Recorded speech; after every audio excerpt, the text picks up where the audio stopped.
Amém? Mas Deus prova o seu amor para conosco, em que Cristo morreu por nós, sendo nós ainda pecadores. Logo, muito mais agora, sendo justificados pelo seu sangue, seremos por ele salvos da ira. Amém? Só esses 2 versículos para a meditação dos irmãos. A Bíblia é muito clara.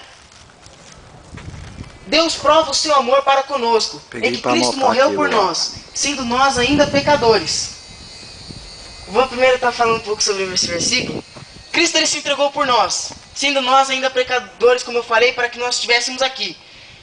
Nós muitas vezes erramos, somos infiéis, todos nós sabemos, a irmã falou que somos inconstantes, somos imperfeitos, nós falhamos, mas a Bíblia é muito clara, ela fala assim que, ainda que somos infiéis, ele permanece fiel, não pode negar-se a si mesmo, ele veio aqui ao mundo como 100% homem, mas também 100% Deus, ele ficou sujeito às mesmas paixões que nós, mesmo assim ele não errou, ele não pecou, como a ovelha, nossa, muito diferente disso, como a ovelha muda ele foi levado ao matadouro, e nós vemos que pela pisadura dele, nós somos sarados. E aí lá um pouco mais na frente, no capítulo 8, diz assim: portanto agora, nenhuma condenação há para os que estão em Cristo Jesus. Nós vemos aqui, portanto agora, nenhuma condenação há. Mas para quem? Para os que estão em Cristo Jesus, que não andam segundo a carne, mas segundo o Espírito. Quando eu não posso ser condenado, quando eu estou verdadeiramente em Cristo Jesus. E aí a minha irmã falou assim, quando nós adoramos a Deus, quando nós exaltamos, quando nós damos glórias a Ele, nós não temos tempo para apontar o defeito do nosso irmão, nós não temos tempo para olhar nem para a direita nem para a esquerda, nós só temos tempo de olhar para Jesus Cristo, o qual é a essência, olhando para o alto, que é de lá que vem o nosso socorro. E quando nós verdadeiramente olhamos só para o alto, lá Jesus Cristo ele nos dá uma resposta muito rápida, ele responde e... Jeremias 33:3, muito conhecido, clama a mim e responder-te-ei, e anunciar-te-ei coisas grandes e firmes que não sabe. Quando nós começamos a clamar a Ele, nós vemos uma resposta. Aí Ele começa a revelar a nós coisas que nós mesmos não sabemos. E aí no versículo 9, está agora, capítulo 5, no versículo 9, diz assim: logo muito mais agora, sendo justificados pelo seu sangue, seremos por Ele salvos da ira. A Bíblia nos fala que remindo os tempos, porque os dias são maus. Como o irmão falou, no fim dos tempos haverá homens amantes de si mesmo, presunçosos, nós estamos vivendo esse tempo, mas aí a Bíblia nos fala que por mais que nós sejamos pecadores arrependidos, como a nossa irmã disse, nós sabemos que Ele nos justifica. É o sangue de Jesus que nos justifica e nos purifica de todo pecado. Ah, irmão, então quer dizer que só porque o sangue dele nos justifica, isso quer dizer que eu posso pecar à vontade, que o sangue dele vai me justificar? Claro que não. A Bíblia nos fala que a partir do momento que nós conhecemos, já nós não temos desculpa para poder estar pecando, pois Ele é o caminho, a verdade e a vida.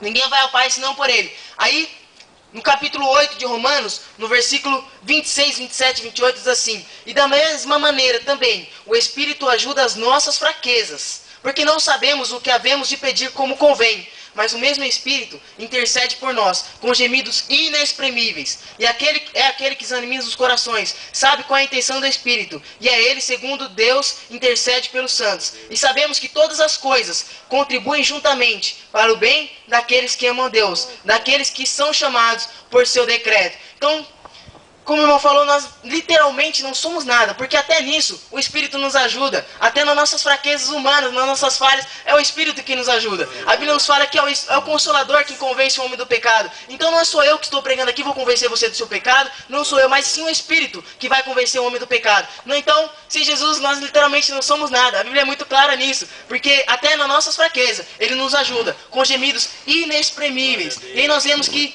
muitas vezes reclamamos, irmão, mas aconteceu isso na minha vida, aconteceu isso. Todas as coisas contribuem juntamente para o bem daqueles que amam a Deus. Então, a gente pode estar passando a luta que for, porque a gente fala de vitória, falamos de bênçãos, embora muitas vezes venham lutas, porque lutas vão vir, provas vão vir, mas não há vitória sem luta. Não há, eu tenho que passar. A Bíblia nos fala que o deserto faz parte da vida do crente. Nós temos que passar para o deserto, porque é ali onde eu vou aprender com Deus. O deserto, na verdade, é a escola do crente. Então ali você aprende, você está alicerçado. E aí você começa a querer procurar na palavra, o qual sem ela nós erramos, por não conhecer nós. Muitas vezes, como eu falo, a gente começa a limitar o poder de Deus. Mesmo sabendo, a gente passa por uma luta, começa a limitar o poder de Deus. Mas lá em Tessalonicenses, a Bíblia nos fala para não instigais o Espírito. E 2 Coríntios, no capítulo 2, no versículo 9, ele diz assim: as coisas que o olho não viu, o ouvido não ouviu, e não subiu ao coração do homem, são as que Deus preparou para aqueles que o amam. É muito lindo, porque nós podemos passar a provação que for. Porque lá em Romanos, no capítulo 8, no versículo 18, diz assim: porque para mim tenho por certo que as aflições desse século presente não hão de comparar com a glória que em nós há de ser revelada.